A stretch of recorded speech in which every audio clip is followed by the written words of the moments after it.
Eu preciso te dizer que da mesma forma que a gente fica com essa ânsia de dar certo, de ter sucesso, de prosperar, a gente precisa ter a consciência de que quando tudo isso acontecer, a gente precisa ter a maturidade de entender que vão existir lugares que não vão mais nos comportar. Esteja tão pronto para ser expulso de alguns lugares quanto você está pronto para prosperar. Por que eu digo isso? Porque da mesma forma que a gente se prepara para galgar algumas coisas na vida, principalmente no caminhar com Deus, quando Deus decide fazer algo extraordinário na nossa vida, a gente precisa entender e ter maturidade suficiente para saber que vão existir pessoas e lugares que vão nos rejeitar e nos expulsar. Ah, mas antes gostava, antes dava certo, antes andava junto, mas nem todo mundo que começou andando junto tem estrutura para permanecer junto quando o Senhor começar a cumprir o que Ele disse. Tem gente que anda contigo quando Jesus faz a promessa, mas quando Ele decide cumprir a promessa, quem começou não aguenta. E a gente precisa ter maturidade de entender isso, senão a gente vai morrer. Senão a falta de maturidade para entender que nem todo mundo vai permanecer vai acabar com a gente. Nós precisamos ter maturidade em Deus para saber que não é o lugar que me faz. É o Deus que me fez a promessa, que me colocou no lugar. Ele pode me colocar em mais 10 lugares e eu posso prosperar onde Ele me colocar, porque não é sobre o lugar. Independente de quem quiser me rejeitar, independente de quem virou as costas, é sobre a palavra que saiu da boca de Deus sobre a vida de Isaac. Pega a tua Bíblia. A Bíblia de papel, porque é um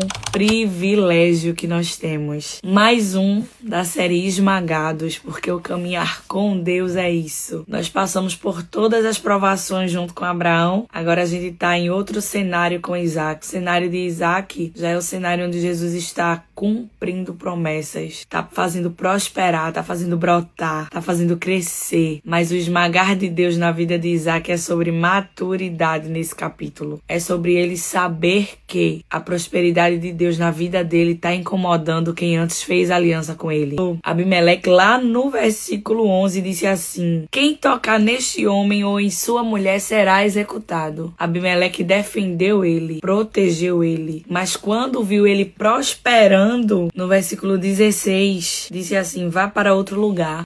Você se tornou poderoso demais para nós. No versículo 14 até o 16, diz que Isaac adquiriu tantos rebanhos e ovelhas e bois e tantos servos que os filisteus invejaram. Por isso, os filisteus fecharam com terra todos os poços de Isaac que tinham sido cavados pelos servos de seu pai Abraão. Por fim, Abimeleque ordenou a Isaac que deixasse aquela terra. Vá para outro lugar, disse ele. Você se tornou poderoso demais para nós. Isso aqui não é só em áreas materiais. Essa lição aqui é para todos os âmbitos, inclusive espirituais. Quando a gente rompe para viver o que Deus tem pra gente, tem pessoas que não estão prontas para ver. Tem pessoas que não têm maturidade, não aguenta, não tem estrutura. E eu preciso te dizer que nem todo mundo que chora com a gente está disposto a sorrir com a gente. Aí é que a gente tem que ter maturidade em Deus. É mais fácil chorar com os que choram, porque todo mundo tem problema. Já parou pra pensar? Olha a tua volta, todo mundo tem problema. Então é muito fácil eu me juntar pra chorar com quem tá chorando, porque são dois problemas. Agora a dificuldade está em eu estar chorando e alguém que estava chorando comigo começar a ter motivos pra sorrir e eu guardar a minha dor no bolso, não resolvida, pra sorrir com o meu amigo que está sendo honrado pelo Senhor, sem comparação, sem inveja, sem competição, entendendo que a vitória do meu irmão é a minha vitória. A minha causa não foi resolvida. Eu não estou prosperando tanto. Os meus poços não estão jorrando tanta água quanto a do meu irmão, quanto a de alguém que eu fiz aliança. Mas, se nós temos maturidade em Deus, a gente entende que a vitória do meu irmão é a minha. E em outro cenário, se eu tenho maturidade em Deus e sou eu que estou prosperando e tem alguém se afastando, eu preciso entender que eu não tenho culpa. Eu preciso entender que não foi mérito meu, foi o Senhor quem quis. E se eu precisar sair desse ambiente porque alguém não tá aguentando, saia. A presença indispensável continua sendo a do Senhor. O Deus da promessa é quem não pode faltar. Tu entende? Quem disse a Isaac, eu vou te abençoar, eu estarei com você. Quem garantiu a presença na vida de Isaac é quem não pode faltar. E daí que Abimeleque decidiu expulsar ele. Quem carrega a promessa sabe para onde eu for. Pode me expulsar quantas vezes forem necessárias. Para onde eu vou, a promessa vai comigo. Independente se o tempo for de seca, não importa. Existe uma palavra de Deus liberada sobre mim, onde eu pisar a planta dos meus pés. Maturidade em Deus para saber quem é. Identidade firmada. Não é sobre a terra e não é sobre as alianças com pessoas que começaram e te defenderam antes. Tem gente que não vai aguentar. Tem gente que é para o caminho inteiro e tem gente que é só para um momento. Tu entende? Tem gente que começou contigo e não vai terminar contigo. Tem gente que Deus vai te apresentar no caminho e vai ter estrutura para aguentar o que tu carrega. Já tem gente que começou contigo e não tem essa estrutura. Tu entende? Maturidade em Deus para saber. É sobre o que Deus colocou sobre mim. É sobre o que o Senhor depositou sobre você. Não é sobre a terra, nem é sobre Abimeleque. É sobre o Deus que sustenta Isaac. É sobre o Deus que sustenta você.